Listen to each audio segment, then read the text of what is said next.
മണ്ണരിഞ്ഞ് കൃഷി ചെയ്യുക. മണ്ണരിയാതെ കൃഷി ചെയ്യണ്ട. മണ്ണെപ്പോഴും നിങ്ങളുടെ എത്ര കാലായാലും അത് മാറാതെ അങ്ങനെയും. അപ്പൊ കൃത്യമായിട്ട് ഒരു 10 ഏക്കർ കൃഷിസ്ഥലം ഉണ്ടെങ്കിൽ എത്ര മേട്ടുവയൽ എവളവ്, മേൽവയൽ, പുളിവയൽ എത്ര ഉണ്ട്, ഒവ്വൊരു ഫ്ലാഗ് വൈസ് അതിന്റെ ഘടകങ്ങൾ എന്താണ് ഉള്ളത്, അതിന്റെ പുളിരസം എങ്ങനെയാണ് കണക്കാക്കി അതിന്റെ രീതിയിൽ കൃഷി കാര്യങ്ങൾ ചെയ്യുക. അതിൽ ABIC എന്ന് വെച്ചിട്ട് തുടങ്ങാൻ പോകുന്ന കഴിഞ്ഞ പ്രാവശ്യം കൃഷി ഓഫീസിൽ പോകുമ്പോൾ ഒരുപാട് സ്ഥലം കിടപ്പുണ്ട്. വേണാമ്പാറ പഞ്ചസാര കമ്പനിയുടെ എത്ര കെട്ടിടങ്ങൾ എല്ലാം ഊറ്റിയിട്ടാണ് പൂരാ തേർക്കട മാറുന്നുണ്ട്. ഷുഗർപേട്ടിലെ കർഷകൻ ചെയ്യുന്ന സമയത്ത് തേർക്കട പോകണം. അവിടെ എന്താ அப்படியா பேரு? அப்படியா? എനിവേ എന്തായാലും കുഴപ്പമില്ല. ബട്ട് എനിവേ വരുന്നത് എങ്ങനെയാണ്, അതായത് നമ്മൾ ഈ മേഖലയിലെ ചിറ്റൂർ പ്രദേശം, എലപ്പുള്ളി, പാലക്കാട് മുനിസിപ്പാലിറ്റി വരെ ഒരു വ്യത്യാസமான മണ്ണും ആൾക്കാർ കുറച്ച് അധ്വാനിക്കണം. കൃഷി തന്നെ അറിയില്ല. ഇപ്പൊ ഇത്ര വയസ്സായി, യുഗ അവാർഡ് വാങ്ങി, ബട്ട് ഇന്ന് വരെ കൃഷിയിട്ട് വേണ്ട വെച്ചിട്ട് പോയിട്ടില്ല. എഞ്ചിനീയറിംഗ് ഗ്രാജുവേറ്റ് ആണ്. അതുപോലെ ഉള്ളിൽ പോയി ഒരു ബിസിനസ് സ്റ്റൈലിൽ കൊണ്ടുവന്നില്ല. അവർ തന്നെ മഞ്ഞൾ ഉണ്ടാക്കും, മഞ്ഞൾ അവർ തന്നെ പൊടിക്കും, അവർ തന്നെ വിൽക്കും. അതുപോലെ ഒവ്വൊരു കർഷകരും ഇപ്പൊ എലപ്പുള്ളി ഭാഗത്ത് ഇപ്പൊ മേഡം പറഞ്ഞു പഞ്ചായത്ത് പ്രസിഡന്റ് ഭക്ഷ്യസുരക്ഷ അന്നത്തെ അർത്ഥം.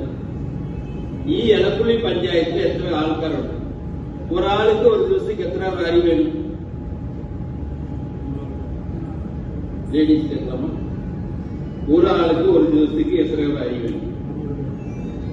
ഇതുപോലെ ചോദിക്കാൻ പാടില്ല. പഞ്ചായത്ത് പ്രസിഡന്റ് അത് തന്നെ 4 കിലോ, ഒരു നാൾക്ക് 6 കിലോ, 4 കിലോ അരി വേണം. 4 കിലോ അരിക്ക് എത്ര ഗ്രാം നെല്ല് വേണം? 6 കിലോ വേണം.